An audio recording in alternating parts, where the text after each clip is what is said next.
ویسے کر کے اچھا نماز کی بارے چلیے ایک اور حدیث دیکھ لیتے ہیں جسے امام بخاری کتاب الاذان میں لائے بخاری شریف میں حدیث اس طرح وان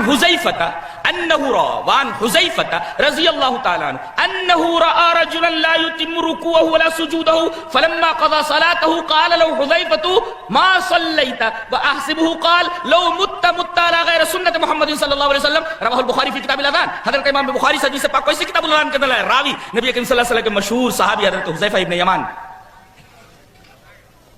حضرت حذیفہ فرماتے ہیں کہ میں نے ایک آدمی کو دیکھا نماز پڑھ رہا ہے. دیکھو حضرت حذیفہ کیا فرما رہے ہیں؟ ایک آدمی نماز پڑھ رہا ہے. اور کون سا صحابی؟ اللہ اکبر. ان کا مرتبہ جانتے ہیں آپ حضرت حذیفہ کا؟ یہ سر رسول اللہ صلی اللہ علیہ وسلم ہے. رسول اللہ صلی اللہ علیہ وسلم کے رازداں. نبی نے انہیں کچھ راز کی باتیں بتا دی تھی اور کسی صحابی کو نہیں بتایا تھا. جی اس کا تعلق دنیا سے تھا. دین کی بات آپ نے کسی کے ساتھ خاص نہیں کی ہے کہ ان کو بتا دیا ان کو نہیں بتایا. اس کا تعلق دنیا سے تھا. کیا آپ کو معلوم ہے کہ مکہ میں صرف اسلام اور کفر تھا. اسلام کے مقابلے میں کفر. وہاں نفاق نہیں تھا. جو آیا پکا ہو کر آیا. مکہ میں نفاق نہیں تھا, کوئی منافق نہیں تھا. مدینہ میں آئے تو ایک گروپ بڑھ گیا بیچ کا. دکھنے میں تو مسلمان مگر اندر کفر بھرا ہوا. یہ منافقین تھے.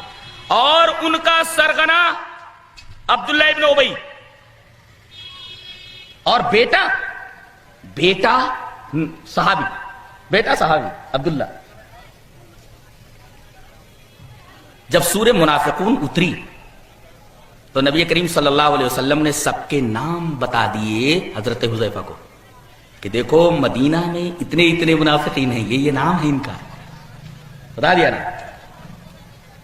اور سب صحابہ کو معلوم ہو گیا کہ نبی نے یہ بات کہ کون منافق ہے, ہمارے درمیان نماز پڑھتا ہے, زکوٰۃ دیتا ہے, روزہ رکھتا ہے, سب کچھ کرتا ہے, کون منافق ہے, یہ بات نبی نے صرف حذیفہ کو بتائی ہے رضی اللہ عنہ. لہذا حضرت عمر جیسے صحابی بھی یہ دیکھا کرتے تھے کہ کوئی آدمی مر گیا, اس کی نماز جنازہ میں حضرت حذیفہ گئے کہ نہیں. اگر دیکھتے کہ وہ مدینہ میں موجود ہے, اس کے باوجود وہ نماز پڑھنے کے لیے نہیں گئے نماز جنازہ میں, حضرت عمر نہیں جاتے, سمجھ جاتے تھے وہ منافق ہے, اس وجہ سے حضرت حذیفہ نماز پڑھنے کے لیے نہیں گئے. اور جب دیکھتے کہ اس آدمی کی نماز جنازہ میں حضرت حذیفہ شریک ہوئے تو سارے صحابہ شریک ہو جاتے تھے. سر رسول اللہ صلی اللہ علیہ وسلم. انہوں نے دیکھا, فرماتے ہیں کہ میں نے ایک آدمی کو دیکھا کہ نماز پڑھ رہا ہے, پوری نماز درست ہے, صرف ایک گڑبڑی ہے نماز میں کہ لا یتم رکوعہ ولا سجودہ, کہ رکوع اور سجدے برابر نہیں کر رہا ہے. صرف یہی گڑبڑی ہے. بقیہ نماز کی کسی اور کیفیت کا بیان اس حدیث پاک میں نہیں ہے. صرف اتنا ہے کہ پوری نماز وہ صحیح پڑھ رہا ہے مگر ایک گڑبڑی کر رہا ہے کہ لا یتم رکوعہ ولا سجودہ, رکوع فٹافٹ کر رہا ہے یا رکوع اور سجدے کا طریقہ صحیح نہیں ہے. اب اس میں جتنے لوگ بیٹھے ہوئے ہیں اگر میں پوچھ لوں کہ رکوع کا طریقہ کیا ہے تو میرا خیال ہے کہ 90% لوگوں کو معلوم نہیں ہے کہ رکوع کیسے کیا جاتا ہے. جی میرا دعویٰ ہے نہیں بتا سکتے. اب زندگی بھر نماز پڑھتے رہتے ہیں, رکوع کیسے کیا جاتا ہے؟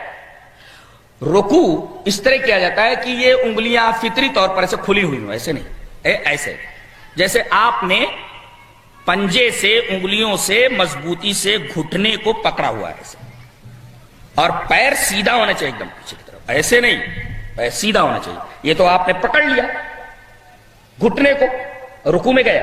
اب پیٹھ کیسی ہونی چاہیے؟